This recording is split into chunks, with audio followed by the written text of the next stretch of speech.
항상 살펴주시고 모든 일을 주 안에서 형통하게 하시네. 몸도 마음도 연약하나 세임받아 살았네. 물 붓듯이 부으시는 주의 은혜 족하다. 사랑 없는 거리에 나 험한 산길에 맬 때 주의 손을 굳게 잡고 찬송하며 가리라. 주님 다시 배울 날이 날로 날로 다가와. 무거운 짐 주께 맡겨 벗을 날도 멀지 않네. 나를 위해 예비하신 고향 집에 돌아가 아버지의 품 안에서 영원토록 살. 지금까지 지내온 것 지금까지 지내온 것 주의 크신 은혜라. 한이 없는 주의 사랑 어찌 이루 말하랴. 자나깨나 주의 손이 항상 살펴주시고 모든 일을 주 안에서 형통하게 주님 다시 배울 날이 주님 다시 배울 날이 날로 날로 다가와.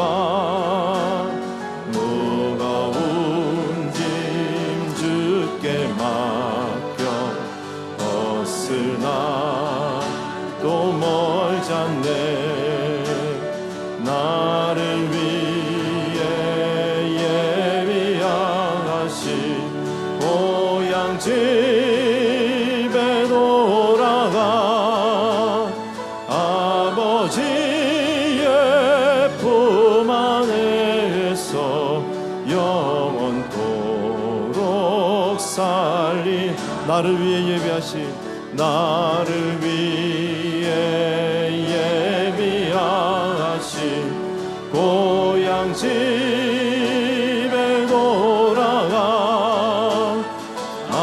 아버지의 품 안에서 영원토록 살리라.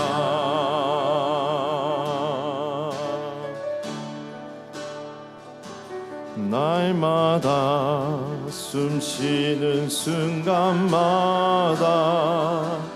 내 앞에 어려운 일 보내.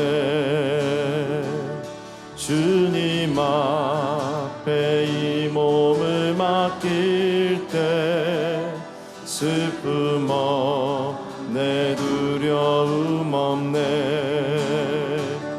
주님의 그 자비로운 손길 항상 좋은 것 주시도다.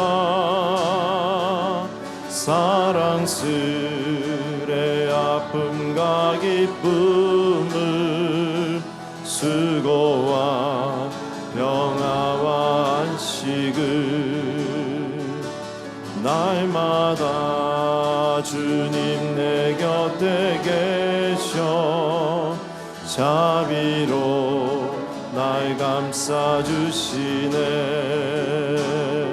주님 앞에 이 몸을 맡길 때 힘주시네. 위로함 주네.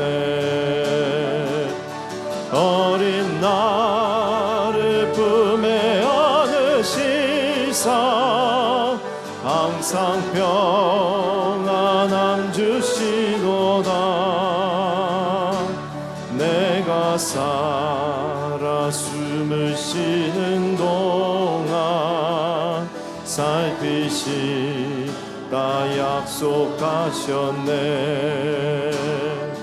인생의 어려운 순간마다 주의 약속 생각해보네.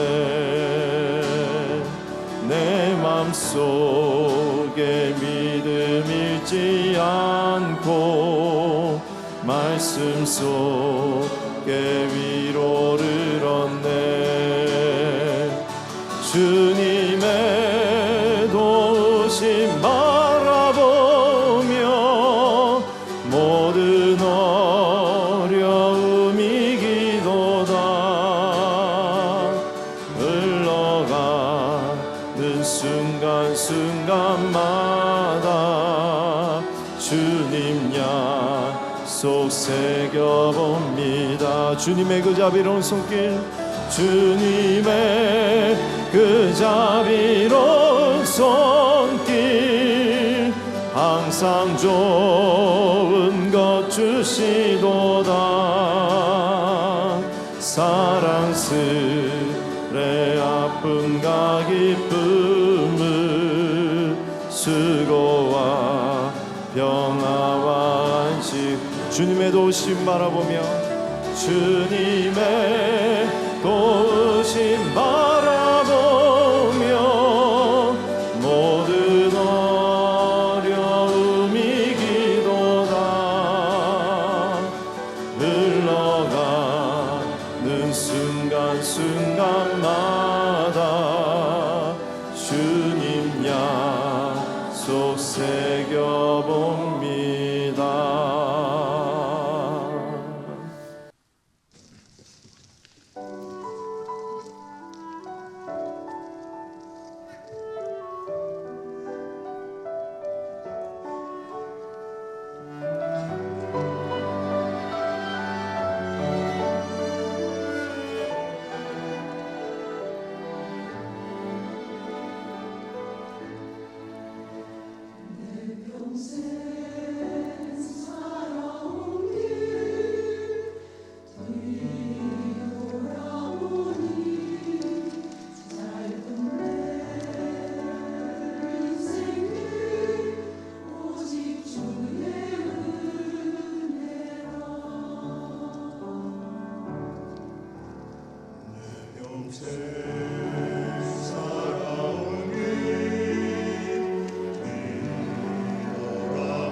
하나님 말씀 열왕기하 21장 1절에서 9절까지 있는 말씀을 다 함께 찾겠습니다.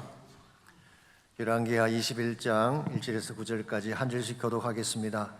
므낫세가 왕이 될 때 나이가 12세라 예루살렘에서 55년간 다스리니라. 그의 어머니의 이름은 헵시바더라.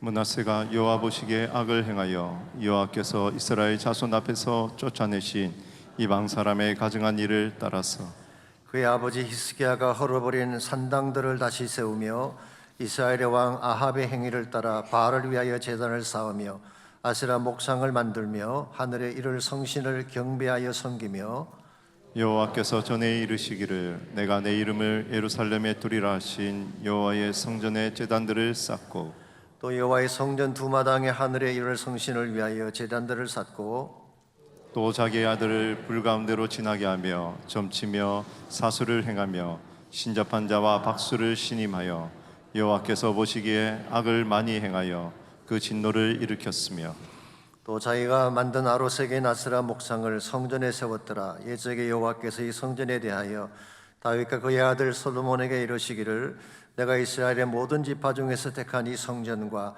예루살렘에 내 이름을 영원히 둘지라. 만일 이스라엘이 나의 모든 명령과 나의 종 모세가 명령한 모든 율법을 지켜 행하면 내가 그들의 발로 다시는 그의 조상들에게 준 땅에서 떠나 유리하지 아니하게 하리라 하셨으나 우리 9절 다 같이 읽습니다. 이 백성이 듣지 아니하였고 므낫세의 꾀물 받고 악을 행한 것이 여호와께서 이스라엘 자손 앞에서 멸하신 여러 민족보다 더 심하였더라. 아멘. 흔히 인간을 망각의 동물이라고 합니다. 잘 잊어버리는 본성이 있다는 뜻이겠죠. 제 자신의 경우를 보면 이 말은 더 이상 설명이 필요 없는 것 같습니다. 제가 공항에 나갔다가 지갑을 잊어버리고 와서 비행기를 놓칠 뻔한 적이 한두 번이 아니었습니다. 이런 일도 있었습니다. 언젠가 식당에 가서 밥을 먹는데 고소하게 튀긴 새우 튀김 2개가 나왔습니다. 제가 튀김을 좋아하니까 아껴 먹는다고 남겨두었는데 조금 뒤에 보니까 그중 1개가 없어진 것입니다. 분명히 안 먹었는데 1개밖에 없다니 혹시 누가 살짝 가져갔나 생각을 했는데 그게 아니었습니다. 제가 다른 손에 튀김을 들고 있으면서 어디 갔냐고 찾고 있었던 것이죠. 완전히 코미디에서나 볼 수 있는 그런 이상한 짓을 제가 했습니다만 문제는 이것이 최근에 일어난 일이 아니고 20년 전에 일어난 일이라고 하는 것입니다. 여러분, 나이에 상관이 없습니다. 나이가 많건 적건 우리 모두에게는 잘 잊어버리는 망각 정세가 있는 것입니다. 그러나 우리가 인생을 살아가면서 잊어야 할 것이 있고 잊어서는 안 될 것이 있습니다. 예컨대 과거의 상처나 아픔 같은 것은 잊어야 합니다. 그것을 되짚고 살면 상처가 더 깊어지는 것입니다. 과거의 실패도 잊어버려야 됩니다. 그것에 얽매이게 되면 미래를 향해 나아갈 수가 없는 것입니다. 그러나 결코 잊어서는 안 될 것이 있죠. 그 중에 가장 중요한 것이 하나님의 은혜입니다. 하나님 때문에 여기까지 왔는데 이 하나님의 은혜를 잊어버리게 된다면 크리스찬 삶이 건강하게 바로 진행될 수가 없습니다. 뿐만 아니라 부모님들의 은혜도 잊으면 안 됩니다. 나이가 드셨다고 함부로 대하거나 무시하는 것은 잘못된 것입니다. 제가 얼마 전에 크리스찬 타임즈라는 신문에서 이런 이야기를 읽었습니다. 아틀란타에서 사시던 혼자 된 70대 후반의 할아버지가 계셨는데 뉴욕 아들집으로 이사를 갔습니다. 혼자 살기가 힘들기도 하지만 아들이 자꾸 와서 함께 살자고 하니까 들어간 것입니다. 아들은 변호사이고 며느리도 정치가 집안 출신의 딸로서 사업을 경영하고 있었습니다. 아들 내외와 아이들이 학교를 가고 나면 덩그러니 혼자 큰 집을 지켜야 되는데 할 일도 없고 지루하기도 했습니다. 문제는 온 집안 식구들이 다 할아버지를 무시하는 것입니다. 손자도 할아버지를 무시하고 심지어 가정부 아주머니까지 무시를 했습니다. 가진 것이 없고 늙었기 때문이겠죠. 그래서 그 집에는 서열이 있는데 일종의 위계 질서입니다. 제일 높은 서열 1호가 며느리의 호령 한마디면 온 집안이 움직여야 되는 그런 가정입니다. 2호는 손자들입니다. 며느리가 직장에서 돌아오면 제일 먼저 챙기는 것이 아이들이죠. 삼호가 자기 아들, 그 며느리의 남편이죠. 손자들을 챙긴 후에 남편을 챙긴다고 합니다. 4호가 가정부 아줌마, 5호는 그 집 강아지, 마지막 6호가 그 할아버지였습니다. 솔직히 아들 공부시키고 잘되게 하려고 얼마나 그동안 많은 애를 쏟았는데 이 자식들에게 하찮은 존재가 되고 만 것입니다. 몇 달을 참고 지내던 할아버지가 드디어 그 집을 나오기로 결심을 했습니다. 혼자서 짐을 꾸렸어요. 짐이라고 해봐야 가방 2개밖에 없는데요. 살짝 나오려고 했습니다. 그런데 그래도 아들에게는 메모 한 장 남겨야 되지 않을까 해서 한마디를 적어놓고 나왔다고 합니다. 3호야 잘 거야, 6호는 간다, 그런 메모를 남겼다고 합니다. 이랬어야 되겠습니까? 아무리 늙어도 부모는 부모인데 그 은혜를 잊어버리고 함부로 대한다면 이건 결코 아름답다고 할 수가 없습니다. 우리가 인생을 살면서 잊어야 될 것이 있고 잊어서는 안 될 것이 있습니다. 이 사실을 잘 깨닫고 잊어서는 안 될 소중한 가치를 마음에 품고 살아야지 인생을 바르게 살 수 있는 것입니다. 벌써 한 해가 저무는 마지막 주일이 다가왔습니다마는 우린 지난 1년 동안 무엇을 마음에 품고 살아왔는지요? 혹시라도 잊어서는 안 될 소중한 것들을 방치하며 살아오진 않았는지 이 한 해가 지나가기 전에 이것들을 점검하고 정말 소중한 것들을 다시 마음에 새기는 그런 시간을 가져야 할 것입니다. 여러분과 제가 인생을 살아가면서 절대 잊어서는 안 될 가장 소중한 가치가 무엇일까요? 결론부터 말씀드리면 바로 그것은 하나님입니다. 하나님이 잊어버리면 모든 삶이 다 흔들리게 되는 것입니다. 그러므로 절대 잊어서는 안 될 하나님을 마음에 품고 하나님 중심의 삶을 살아야지 우리가 바르게 인생을 진행해 갈 수가 있습니다. 우리가 어떻게 하면 하나님과 함께 인생을 살아감으로써 하나님이 기뻐하실 좋은 열매를 남기며 아름답게 인생을 살아갈 수 있을지 오늘 주신 이 본문의 말씀을 가지고 이것을 함께 정리해 보려고 합니다. 오늘 같이 읽은 본문에 보시면 잊어서는 절대 안 될 소중한 가치인 하나님을 잊어버렸기 때문에 파멸의 길로 달려갔던 므낫세 왕에 대한 스토리가 소개가 되어 있습니다. 먼저 1절 말씀 보시면 므낫세가 왕이 될 때에 나이가 12세라 예루살렘에서 55년간 다스리니라. 그의 어머니의 이름은 헵시바더라. 이 말씀에 보게 되면 므낫세가 왕이 될 때 12세라고 했는데요. 이 므낫세 아버지가 누구였나요? 히스기야 왕이었죠. 그 유명한 히스기야의 아들입니다. 그런데 나이가 12살밖에 안 됐다는 것을 보게 되면 히스기야가 어떤 상황이 있을 때 이 아들을 낳은 것일까요? 기억하실지 모르지만 히스기야가 질병에 걸렸다가 15년 연장을 받지 않습니까? 그 기간 동안에 낳은 아들이에요. 아마도 병에서 고침받고 3년째 되던 해에 이 아들을 낳은 것 같습니다.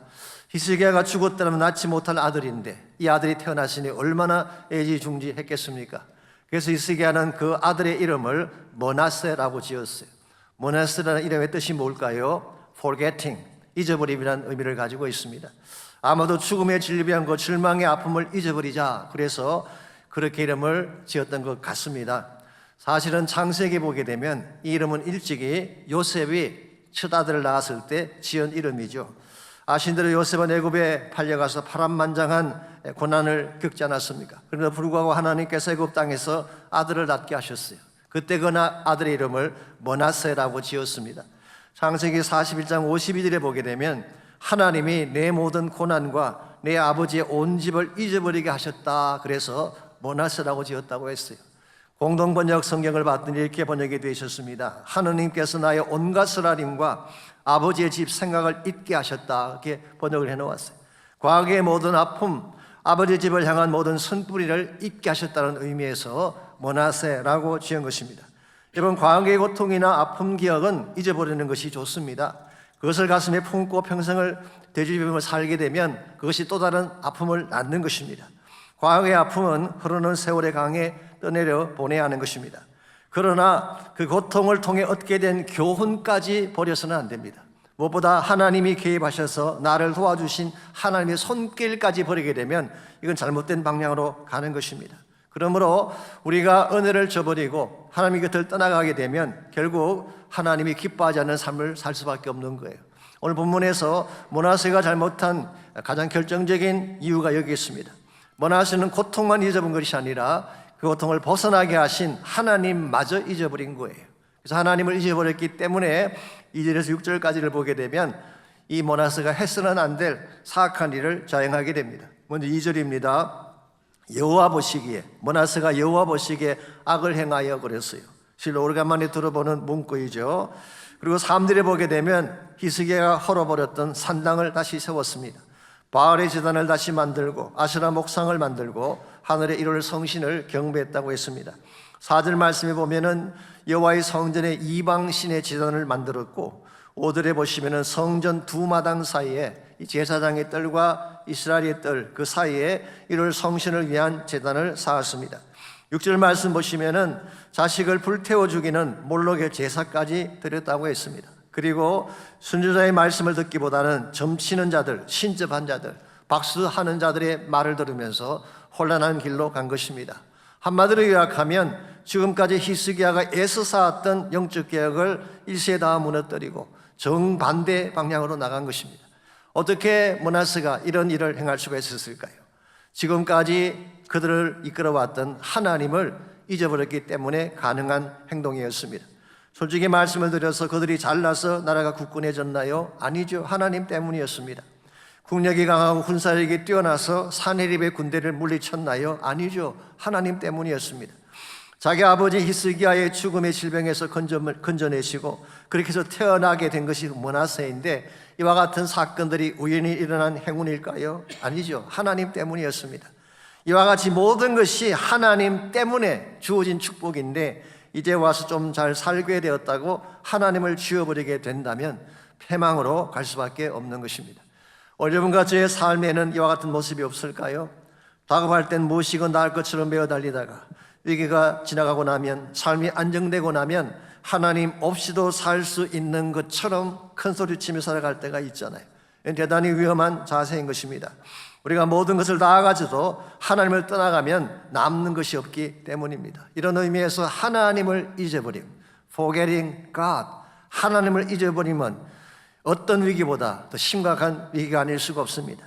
물질적인 위기보다도 환경적인 위기나 경제적인 위기보다 더 심각한 것이 하나님을 잊어버리는 것입니다. 하나님을 잊어버리게 되면 그래서 하나님이 우리의 손길을 떠나가게 되면 개인이건 국가이건 교회이건 허물어질 수밖에 없는 것입니다. 이런 의미에서 우리가 무슨 일이 있어도 하나님을 잊어버리면 안 됩니다. 어떤 상황이 오더라도 하나님을 내 마음 중심에 깊이 모시고 그분과 함께 달려가야지 바른 삶을 살아갈 수가 있는 것입니다.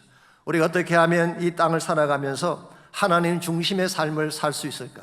하나님을 중심에 모시고 바르게 살려면 꼭 기억해야 될 세 가지 중요한 요소가 있습니다. 이 세 가지 요소를 잊지 않아야지 하나님 중심의 삶을 살아갈 수가 있습니다. 첫 번째로 하나님 안에서 바르게 살아가려면 거룩한 이름을 기억해야 돼요.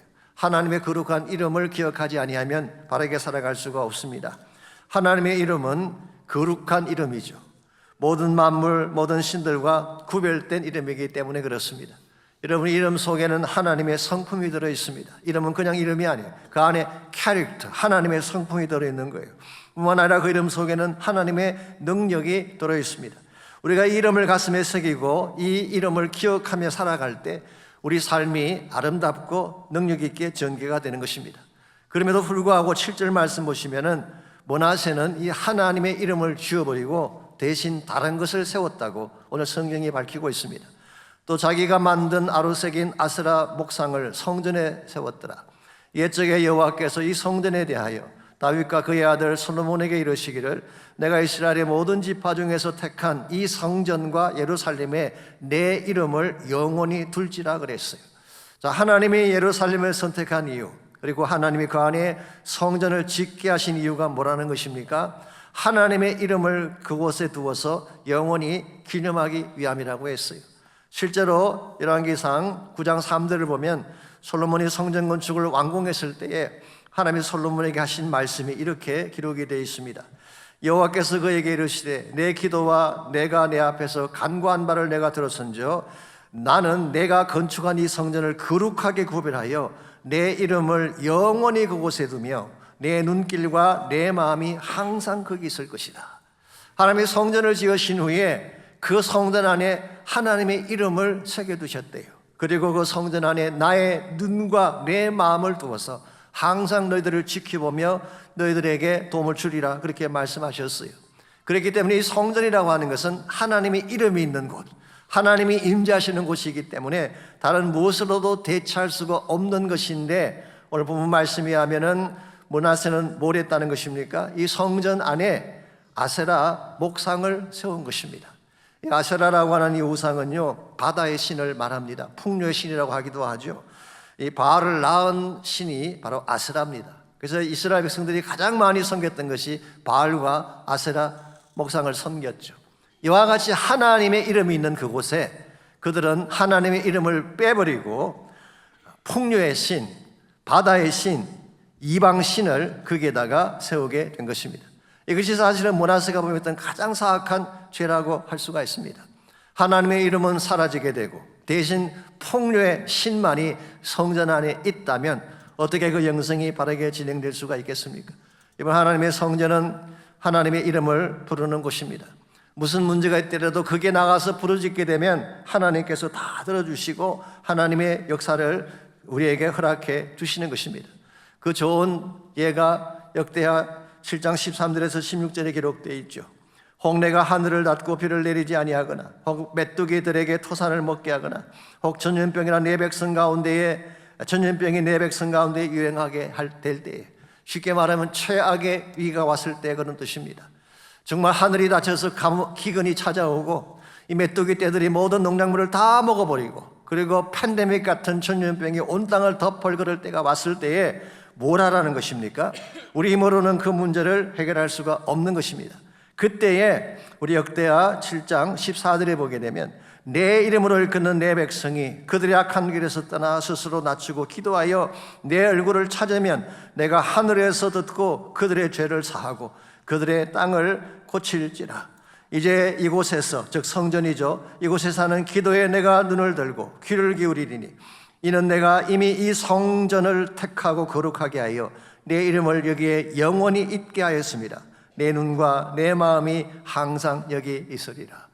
우리가 어떤 문제를 당할지라도 하나님의 성전에 나가서 기도하면, 즉 하나님의 이름이 새겨진 성전에 가서 기도하면 하나님이 들으시고 다 치유하시고 회복해 주시겠다고 약속하셨는데, 문제는 이 하나님 이름을 지워버리면 하나님이 우리에게 위기당했을 때 우리를 어떻게 도울 수 있겠냐는 거예요. 사실 우리 인생이라고 하는 것이 항상 바르게 진행되는 것만은 아니죠. 문제가 생기고 어려운 일이 찾아올 때가 있습니다. 그때 우리가 부를 이름이 있어야 돼요.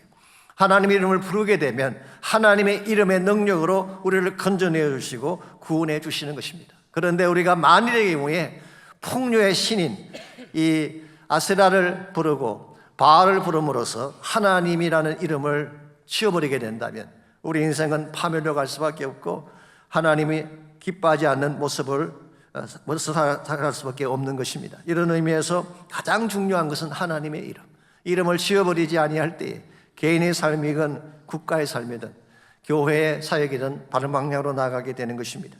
사실 미국의 건국 이념이 청교도 정신 아닙니까? 하나님을 믿는 신앙 위에 나라를 세우자 해서 시작된 것이 미국이죠. 그래서 그들은 초창기에 이 타운을 형성할 때 제일 먼저 교회를 그 중앙에 세우고 그 다음에 학교를 짓고 그 다음에 상가를 만들었습니다. 이것이 오늘날 미국을 최강국이 되게 한 근본 원동력이지 않습니까? 그랬는데 미국이 국력이 커지고 경제력이 커지게 되면서 잘 먹고 잘 살게 되니까 어떤 현상이 일어났나요? 하나님 지우기 운동이 시작됐어요. 최근에 들어와서 많은 정치가들이 경쟁하듯이 종교의 자유라는 미명하에 미국 안에 있는 하나님의 이름을 지우는 일들을 시작했습니다. 그래서 법원에 있던 하나님도 지워버리고 정부기관에서도 심지어 공립학교 안에서도 하나님 이름을 제거해버렸어요. 그래서 성경 공부하는 것이나 기도 모임을 다 폐지시켜버렸습니다. 그 결과 무엇이 대신 들어왔나요? 마약이 들어왔습니다. 폭력이 들어왔어요. 동성애가 들어온 것입니다. 여러분 기억하십시오. 하나님 이름에 빠진 교육은 타락한 문화를 양성할 뿐이지 절대로 우리 자녀의 앞날을 바르게 인도할 수가 없는 것입니다. 저는 교회도 마찬가지라고 생각을 합니다. 예배는 형식화되고 기도는 미니멈으로 하면서 세상 프로그램이나 돌리고 세상적인 성공주의만 강조하게 된다면 사대교회처럼 살았다는 이름은 가졌지만 실상은 죽은 교회가 되는 거예요. 교회가 화석화되어져 가는 생명을 잃어가게 되는 것입니다. 우리 이 사실을 기억하고 정말 조심을 해야 됩니다. 어떤 문제가 있더라도 하나님을 존중하고 그 이름의 능력 가운데 사는 것을 배워야지 설사 문제가 찾아오고 위기가 찾아와도 그걸 잘 극복하고 넘어갈 수가 있는 것입니다. 예루살렘에 가시게 되면 야드 바셴이라고 하는 유명한 박물관이 있습니다. 유대인의 홀로코스트를 기념하는 뮤지엄이죠. 이스라엘의 박물관 중에 유일하게 무료 입장할 수 있는 그런 박물관이라고 합니다. 아신 대로 2차 대전 때 나치 독일이 600만 명의 유태인들을 학살하지 않았습니까? 그랬는데요, 그 중에 150만 명이 어린아이들이었다고 합니다. 저는 이 사실을 듣고 참 충격을 받았는데요, 600만 명 중에 150만 명이 아이들이었어요. 그래서 야드 바셈이라는 뮤지엄에는 어린아이들의 유물과 사진과 이름들이 진열되어 있어요. 너무나 리얼하게 정성스럽게 잘 진열이 되어 있습니다. 그 중에 한 곳을 가게 되면 학살된 어린아이들을 위한 기념관이 있는데요, The Children's Holocaust Museum이라고 하는 미모리라고 하는 그런 곳이 있습니다. 거기에 가게 되면 캄캄한 내부 벽면에 수백 개의 거울이 만들어져 있어요. 근데 그 가운데 한 개의 촛불이 켜져 있는데 이것이 거울의 반사가 되어서 마치 수백 개의 촛불이 은하수처럼 빛나고 있는, 참으로 신비로울 정도로 아름다운 장소가 그 방입니다. 그런데요, 그 방에 들어가게 되면 들려오는 소리가 있습니다. 누가 몇 살 때 어디에서 죽었는지 어린아이 하나하나의 이름을 불러주는 엄마의 애절한 목소리가 들려옵니다. 이 목소리 앞에 울음을 터뜨리지 않는 방문이 없다고 합니다.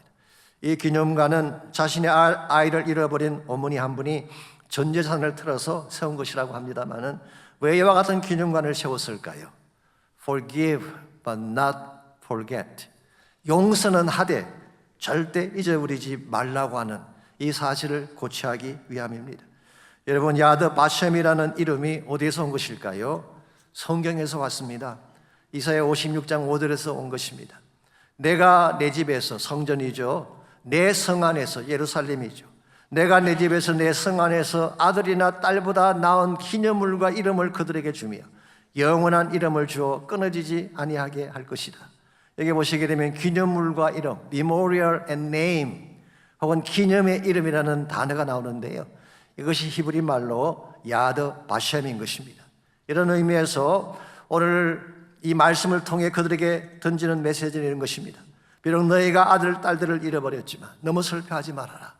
너희들이 이와 같은 전쟁 중에 이와 같은 비참한 상황 가운데서 너희들의 아들과 딸을 빼앗겼지만 너무 슬퍼하지 말아라. 그 대신 내가 영원한 이름, 결코 잊지 아니할 이름을 너희에게 주리라. 영어 성경 보시면은 I will give them an everlasting name that will endure forever. 영원토록 사라지지 아니할 everlasting name을 주겠다라고 약속하셨어요. 여기서 말하는 everlasting name이 누구 이름을 말할까요?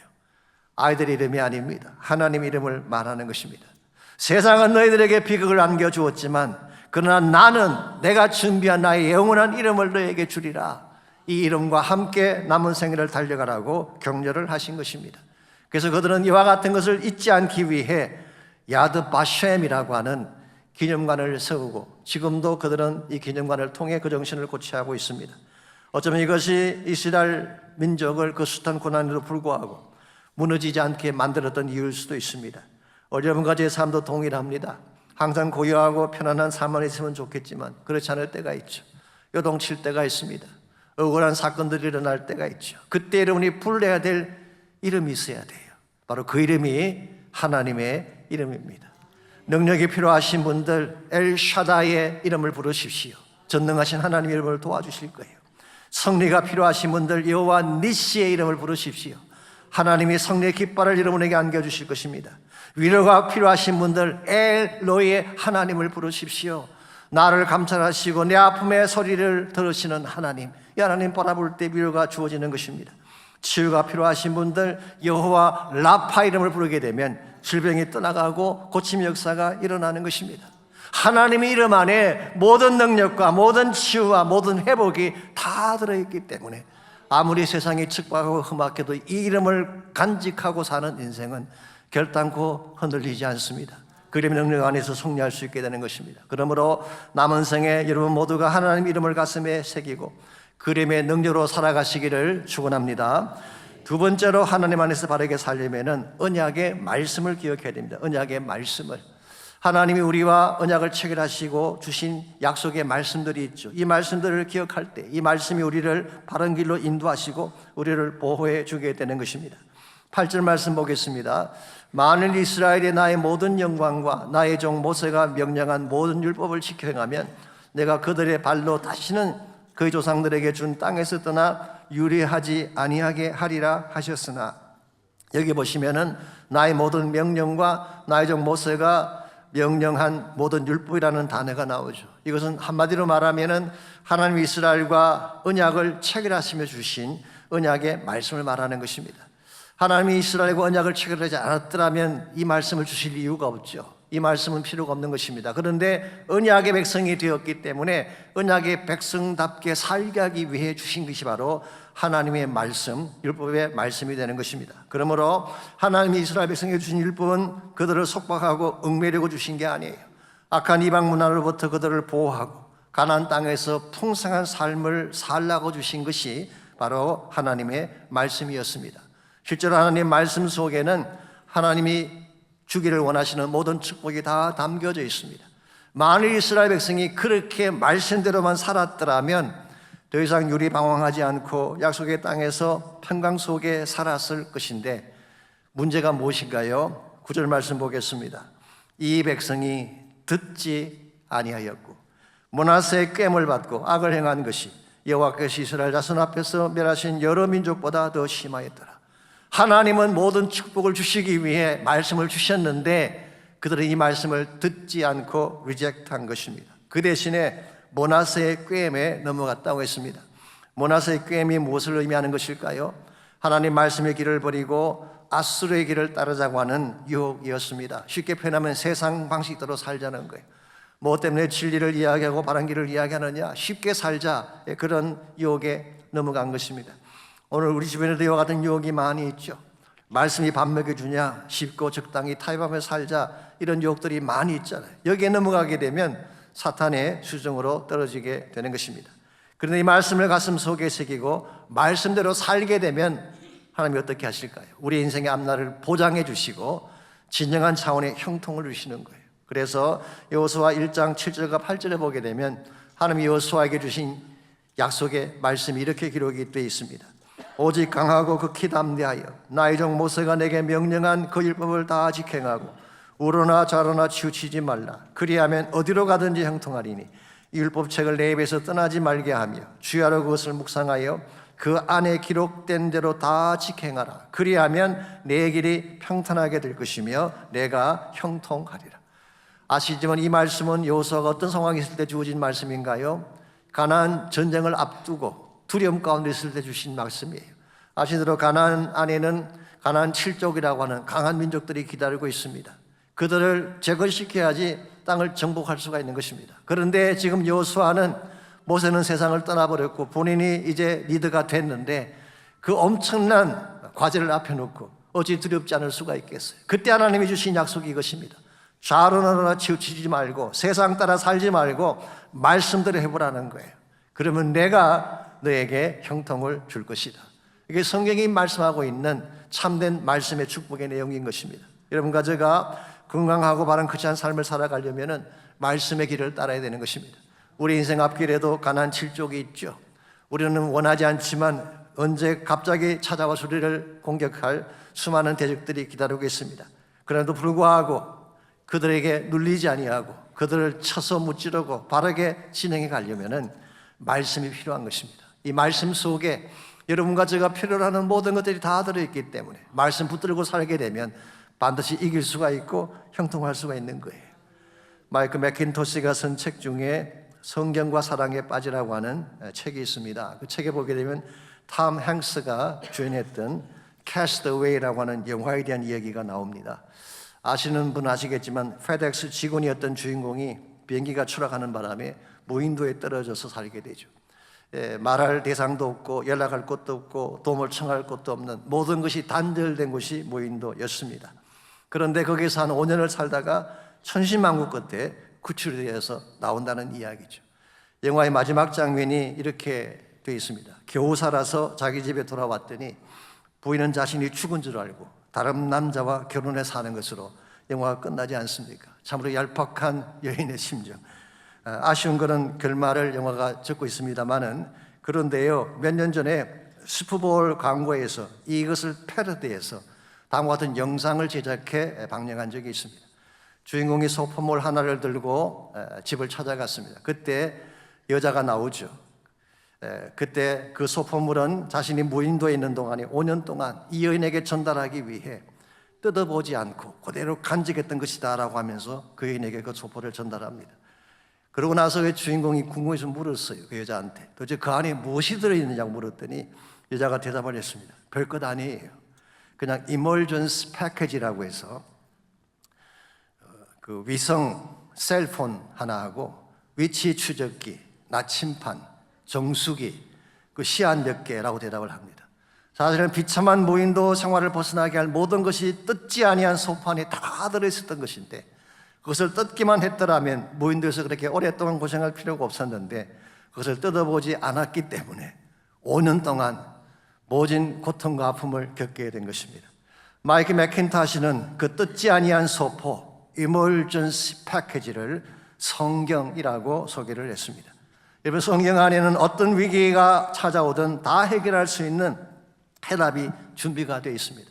그걸 뜯기만 하면, 열어서 나의 말씀으로 받기만 하면 그 모든 축복을 소유할 수가 있는데 오늘 수많은 사람들이 이 말씀을 덮은 채 살아가고 있습니다.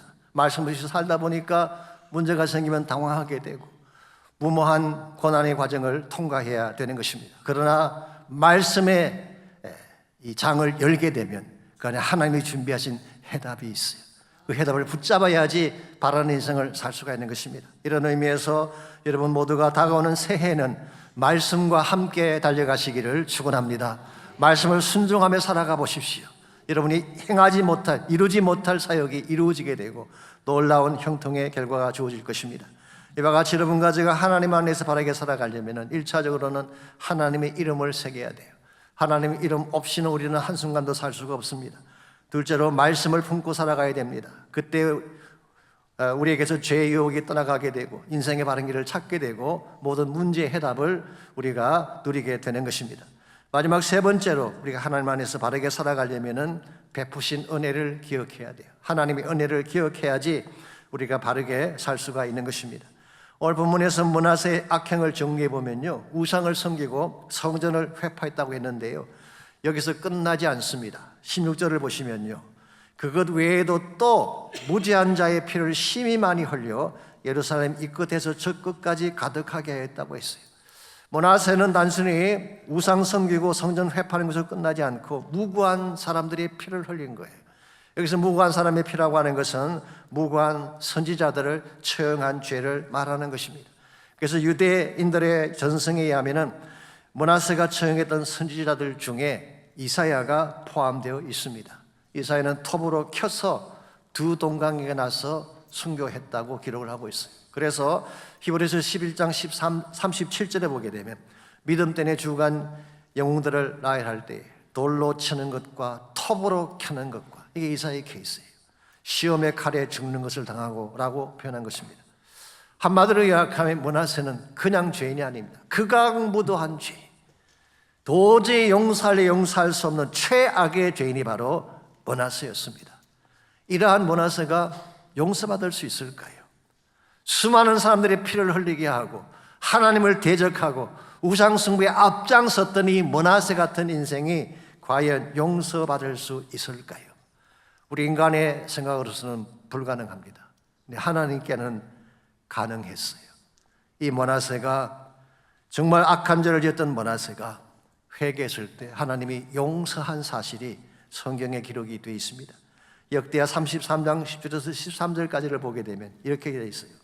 여호와께서 므낫세와 그의 백성에게 이르셨으니 그들이 듣지 아니하므로 여호와께서 아수르 왕의 군대 지휘관들이 와서 치게 하시며 그들이 므낫세를 사로잡고 쇠사슬로 결박하여 바벨론으로 끌고 간지라. 하나님 지어버리고 자기 마음대로 살았더니 결국은 아수르 사람들에게 이와 같이 패배하게 된 것입니다. 그리고 본인은 쇠사슬에 결박당한 채 바벨론 땅으로 끌려갔습니다.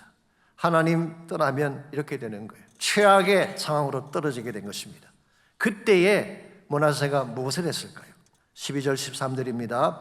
그가 환난을 당하여 그의 하나님 여호와께 간구하고 그의 조상들의 하나님 앞에 크게 겸손하여 기도하므로 크게 겸손해서 기도했다는 이 말의 뜻을 다른 말로 표현하면 깊이 회개했다는 것입니다.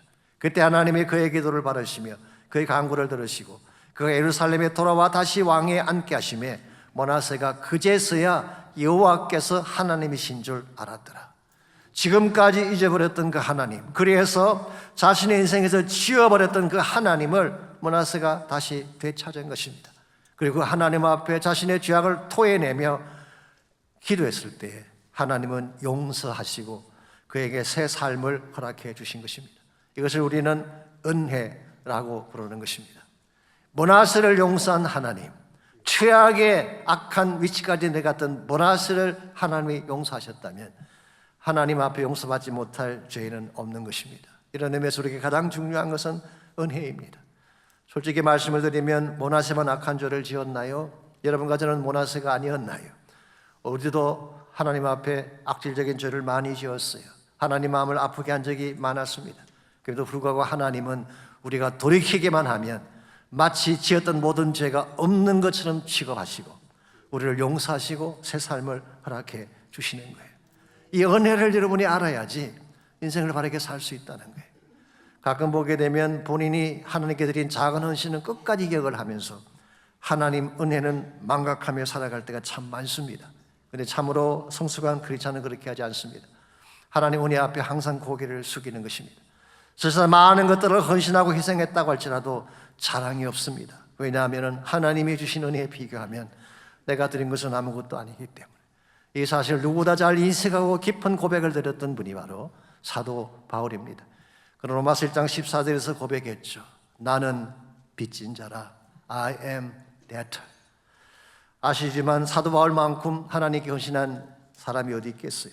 그는 자기가 가진 모든 것들을 다 배설물같이 내려놓고 복음 위에 전생애를 바쳤습니다. 그러나 그의 사역자의 길 평탄했나요? 그렇지 않습니다. 요즘 대형교회 목사님들처럼 떵떵거리며 화스럽게 살지 않았어요. 굶주리고 매맞고 쫓겨나고 미말에 처한 자처럼 멸시를 받고 40에 하나 감한 매를 5번이나 맞고 돌로 맞고 태장으로 맞고 강의 위험과 강도의 위험과 이방인의 위험과 광야의 위험과 바다의 위험과 거짓 형제들의 위험을 받아 죽을 고비까지 가는 삶을 살았습니다. 그럼에도 불구하고 나는 빚진 자라. I am still debtor. 이유가 뭘까요? 사도 바울이 아무리 많은 희생을 하나님께 드렸다고 할지라도 하나님이 예수 그리스도를 통해 나에게 주신 은혜에 비교하면 아무것도 아닌 것을 알았기 때문에 이게 은혜를 기억하는 자의 삶의 자세입니다. 하나님의 은혜를 아는 빚진 자는 절대 자랑하지 않습니다. 생색내지 않습니다. 조금 헌신했다고 해서 알아달라고 말하지 않아요. 모든 수고를 다 하고도 마땅히 해야 될 것을 한 것뿐이라고 고백하며 주님의 은혜를 찬송하며 사는 자가 성경이 말하는 성숙한 그리스도인의 모습입니다. 1725년도에 영국 런던 근교에서 존이라고 하는 한 남자아이가 태어났습니다. 6살 되었을 때 어머니가 세상을 떠났어요. 그리고 11살 때부터 아버지를 따라다니면서 배를 타는 뱃사람이 됐습니다. 그 어머니는 신실한 크리스찬이었습니다. 그래서 그 어머니는 어릴 때부터 아들의 가슴 속에 하나님을 가르치고 하나님 이름을 새겨 주셨어요. 그런데 어머니가 떠난 이후로 그의 삶은 세상 속에 들어가서 곤두박질 치기 시작했습니다. 결국 나중에는 노예를 팔고 사는 슬레이브 트레이드가 되어서 노예 상인이 되어서 아프리카에 있는 흑인들을 잡아서 노예를 팔아 넘기는 악질적인 삶을 살게 됩니다. 흑인들을 채찍질하고 가족을 떼어놓고 동물보다 더한 취급을 하면서 돈에만 관심을 가졌습니다. 그러므로 his life was filthy. 그야말로 더럽고 dirty, 더러운 그런 삶을 살았던 최악의 죄인 같은 삶을 살았던 자가 바로 그 인물이었어요. 그랬는데 1748년 3월 그를 태운 배가 풍랑에 휩싸이게 됐습니다. 파도가 치고 풍랑이 일어나는데 이제 죽는 것은 시간 문제일 때 그런 그 죽음의 위기 앞에서 비로소 어릴 때 어머니가 가르쳐주신 하나님의 이름이 생각난 거예요. 그때 그는 그 풍랑 한가운데서 하나님 이름을 부르기 시작하며 마치 요나처럼 모든 죄를 토해내며 하나님께 회개했어요. 그때 하나님이 그를 구출해 주셨고 그때부터 그의 삶은 주님을 높이는 삶으로 변하게 됩니다. 그는 후에 앵글리칸 철치의 프리스트가 되고 20년 이상 올리라고 하는 지역에서 하나님을 섬기는 사역을 하고 그는 수백 편의 아름다운 찬양을 지어서 하나님께 영광을 돌렸습니다. 이 사람 이름이 여러분이 아시는 것처럼 존 뉴턴이라고 하는 사람. 그가 지었던 대표적인 찬양이 뭔가요? Amazing Grace. 그냥 그레이스가 아닙니다. 상상할 수 없는, 논리로 설명할 수 없는 하나님만이 주실 수 있는 Amazing Grace. 이것이 바로 그분의 찬양의 핵심이었습니다. 여러분과 저의 삶을 여기까지 인도하신 이유도 여기 있습니다. Amazing Grace. 하나님의 크신 은혜가 아니면 달리 올 수 없는 길이었는데 하나님 은혜 때문에 여기까지 온 것입니다. 우리는 어떤 일이 때도 이 은혜를 잊어서는 안 돼요. 이 은혜를 저버려서는 안 됩니다. 이 은혜에 합당한 삶을 살아가야만 하나님이 기뻐하는 바른 삶을 살 수 있게 되고 우리가 남기는 삶의 열매가 아름답게 되는 것입니다. 내가 누려왔던 모든 것들이 내가 지나왔던 모든 시간이 내가 걸어왔던 모든 순간이 당연한 것 아니라 은혜였어. 아침에 가뜨고 저녁에 노을 봄의 꽃향기와 가을의 열매 변하는 계절의 모든 순간이 당연한 것 아니라 은혜였소. 우리 다 일어나서 함께 찬양합니다. 모든 것이 은혜 한없는 은혜 내 삶에 당연한 건 하나도 없었던 것을 모든 것이 은혜였소. 내가 이 땅에 태어났사는 것 어린아이 시절과 지금까지 숨을 쉬며 살며 꿈을 꾸는 삶 당연한 건 아니라 은혜였소. 내가 하나님의 자녀로 살며 오늘 찬양하고 예배하는 삶 복음을 전할 수 있는 축복이 당연한 것 아니라 은혜였소. 모든 것이 은혜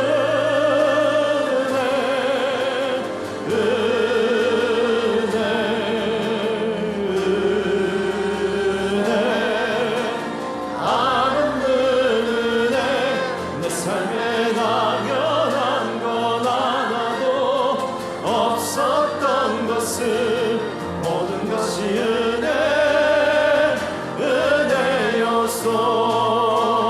모든 것이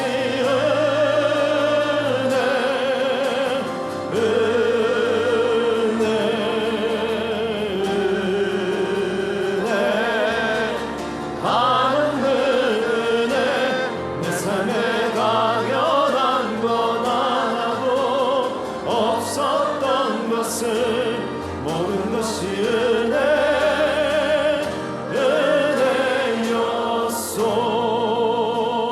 은혜였소. 하나님 감사합니다. 이 은혜를 깨닫게 하시고 이 은혜 안에 살 수 있는 특권을 주신 것을 감사합니다. 우리 남은 생에 나를 자랑하지 않게 하시고 나의 공로 내세우지 않게 하시고 오직 하나님의 은혜만을 고백하며 은혜에 합당한 삶을 살아서 주의 영광된 목적에 쓰임받는 우리 모두 되게 하여 주시옵소서. 이제는 우리 구주 예수 그리스도의 은혜와 하나님 아버지의 무한하신 사랑과 성령님의 충만한 임재하심이 예배를 마치고 돌아가는 모든 성도 한 분 한 분에게 그들의 가정과 삶의 터전과 자녀들과 자손들 위해 이제로부터 항상 함께해 주시기를 우리 주님 예수님의 이름으로 간절히 축원하옵나이다.